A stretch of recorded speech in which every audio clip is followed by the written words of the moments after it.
మీకు వీడియోలో కనిపించింది అంత ఈజీ కాదులేండి, ఎవరైనా చూస్తారేమో అని భయం. ఆ భయం ఫేస్లో కనిపించకూడదు, వీడియో మంచిగా రావాలి అంటే ఇన్ని కష్టాలు అనుకుంటున్నారు. మాకు ఏదో కష్టపడి వీడియో తీసానులేండి. కానీ నన్ను ఒక ఆంటీ ఒక క్వశ్చన్ అడిగింది, ఏం చేస్తున్నావమ్మా నువ్వు అంటే, ఏమన్నా అంటే ఇప్పుడే బట్టలు వేసాను వాషింగ్ మిషన్లో, అవి అయిన తర్వాత ఆరేయడమే ఇక అంటే అంటుంది.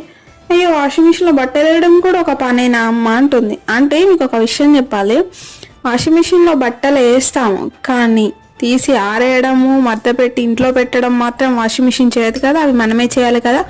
వాషింగ్ మిషన్ బట్టలు ఉతికే 1/2 అవర్ ఏదన్నా ఒక పని చేసుకోవచ్చు. హెల్త్ బాగాలేనప్పుడు పిల్లలు ఉంటారు కాబట్టి పిల్లలు ఏదన్నా వాళ్ళకి చేసే టైం సేవ్ అవుతుంది అని ఒక చిన్న దాంతోటే వాషింగ్ మిషన్ యూజ్ చేస్తాం అంతే. అదొక్కటే మన ఇంట్లో పనులన్నీ చేసి పెట్టదు కదా, కొంచెం ఆలోచిస్తే బెటర్.